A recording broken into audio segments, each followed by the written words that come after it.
I must go to you because your piece in the Post is a stunner. You say that the president is propelling both the government and financial markets into crisis. Where are you getting this from? Well, Steph, from a number of officials inside the White House, inside the administration, and veterans of this White House who are truly deeply concerned right now because of the president's erratic behavior this week. You have not only the government shutdown, where he has changed his position over several days now and seems to have been most influenced by conservative commentators like Ann Coulter and Rush Limbaugh to lean towards the shutdown here over the wall funding. But you also have the decision on Syria, which was made outside of the normal policy process, announced by tweet, surprising the military and leading ultimately to Jim Mattis's departure, which Peter was just talking about, and is something that has all of official Washington, but also capitals around the world truly rattled this morning, because Mattis was seen as a rock, as a safeguard, as a guardrail against some of the president's impulses when it comes to military action. Wow, so the president got bullied by Ann Coulter and Rush Limbaugh. That's interesting. Rick, let's talk about the border wall funding. The president is saying if he doesn't get the money for the border wall, we could see a shutdown for a very long time. We understand that matters to the president. And as I said, he got bullied by some conservatives. But what is it going to do to the rest of the Republican Party? It was just a couple days ago that Mitch McConnell was saying we do not want a shutdown. It will not happen. And now look what his president is doing. Look, today's December 21st. It's the darkest day of the year, and I think this is clearly the darkest day of the Trump administration. Ooh, the winter solstice reference. Nice. Look, shutdowns wouldn't be as big a deal. We've had dozens of them. But when it comes after the Mattis resignation, and it comes with the stock market losing 1,000 points, as alluded to earlier, and now there's a shutdown with no end in sight. And I do think the president is right. If he...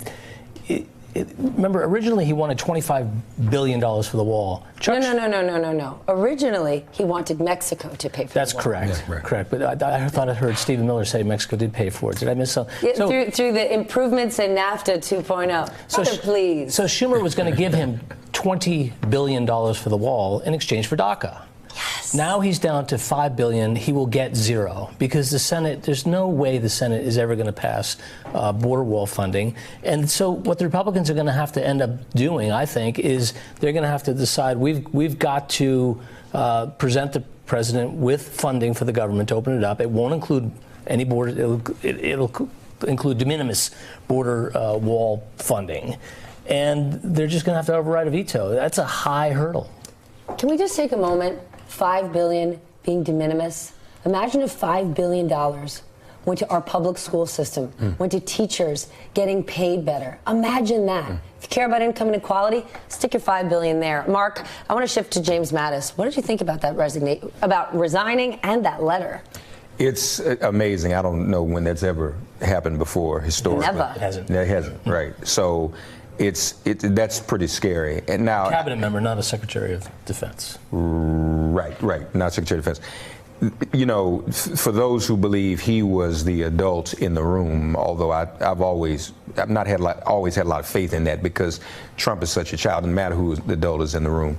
But I think that sends a very, very clear signal to those of us who are not in the base and who are not drinking the Kool-Aid that there is a very serious problem. This has been quite a week.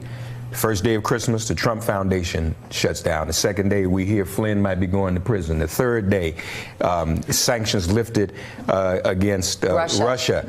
On the fourth day, the Secretary of Defense, a possible government shutdown. The hits just keep on coming. To be honest, I had a guest on this morning, Max Bergman, who runs MoscowProject.org. And he brought up something that I didn't even think of, and we all might want to think about. We're coming up on Christmas. It's a slow news cycle. People going home from Washington. I think we better brace ourselves, because he's desperate. He may fire Mueller this Christmas. I think we need to be prepared for that. And Matthew Whitaker might let him do it. Yeah, because he's already said he's not listening to the ethics. They've told him, because the story came out at first, he shouldn't recuse. Then the facts came out. Oh, no. He was told that he should recuse. It doesn't look good. And now he's saying he's going to ignore that. I think we had better brace ourselves. We may not need to go anywhere else, you all, for Christmas. We may need to stick around here in case something happens. You two can stick around. I'm not doing that. The president can have a lot. He cannot have my Christmas. Okay, Rick.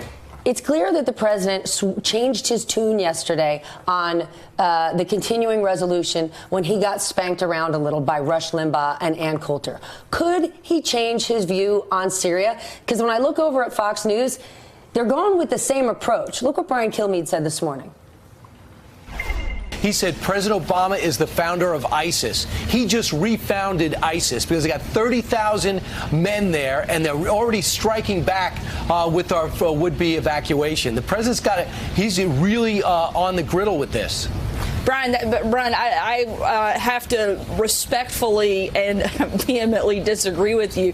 The idea that the president has had anything to do with helping ISIS reemerge is absolutely outrageous. Leaving is helping. You don't see Sarah Sanders and Brian Kilmeade disagree often. Do you think there could be enough backlash on Syria, whether it's Fox News or Jim Mattis, that could change the president's tune here? I hope so. It's a very serious mistake. Yeah, put hope aside. Be realistic. He could. I mean, he'll figure out a way to do it. I mean, he's done that before. I don't think he's going to back down on the wall. But look, what we've done now in the Middle East is very serious. And I was in Qatar last week, and Qatar is leaning toward Russia and Iran. They've been cut off by the Saudis, which we are, great friends with. They've been cut off. Our flight path home was very interesting. Right across the Persian Gulf, all through Iran, across the Caspian Sea into Russia, and then Russia all the way to Estonia. Now normally a flight would go across Saudi Arabia and all through Europe, and then you'd be on your way home. So it's kind of. But there was the Iranian foreign minister.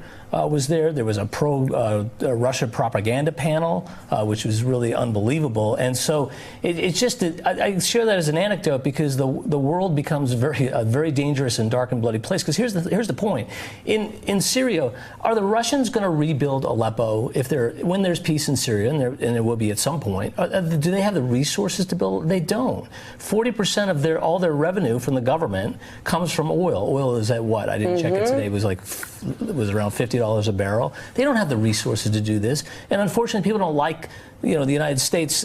I don't agree with this whole idea of nation building. That's a big mistake. But without U.S. leadership, at the end of the World War II, we rebuilt all of our enemies. Right? We rebuilt Italy, Japan, and Germany. Then we had to rebuild France and help the United Kingdom. We did all that. Right? There's no analog to Russia. Russia was our ally during the World War. Which countries did they rebuild? Which ones are in the top 10 of GDP? None of them, but all of those countries have a bigger GDP than Russia. Russia has no resources. And for the first time, we've allowed Russia to since World War II, to actually hand them influence in the Middle East. Are you listening to this? When we hear about how strong Russia is, please understand what a weak, itsy-bitsy, teeny-weeny economy they have. One of the main reasons Vladimir Putin desperately wanted President Trump to win is because of the sanctions placed on Russia were strangling, crippling their economy. Vladimir Putin didn't want Hillary Clinton to be in that seat and continue to have those sanctions there because he knew Trump was going to hook him up. He is not our economic equal, not by a long shot. And I'm going to take you to Atlantic City and show you what a place looks like after President Trump leaves it. Phil, I want to read a quote from your article yesterday. This is from a former senior administration official who speculated this. Yikes. There's going to be an intervention. Jim Mattis just sent a shot across the bow. He is the most credible member of the administration by 5 grades of magnitude. He is the steady, safe set of hands, and this letter is brutal. He quit because of the madness. So when I read that, I thought, wow, an intervention. This is a moment, except for the fact that 1, 2, 3, the 4 of us have had this exact conversation, fill in the blank with another name or another outburst over the last 2 years.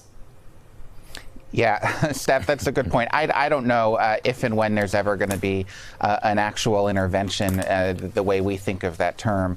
But what this official was conveying, and by the way, it's been shared by other officials as well that we've been talking to, is that this is a real turning point for Trump. That he used to talk about his generals, and there were 3 people who were really seen as helping safeguard some of his decisions. John Kelly, former Marine Corps general, H.R. McMaster, the National Security Advisor advisor, a former general himself, and Jim Mattis, the former Marine Corps general. By February, all three of them are going to be gone. We don't know who the new defense secretary is going to be, but in the cases of the national security advisor and of the White House chief of staff, they've been replaced by people who are much more willing to sort of execute upon what the president wants, less willing to challenge him or confront him or restrain him in any way. And that's caused some concern among those who know this president best and who've worked for him and continue to work for him.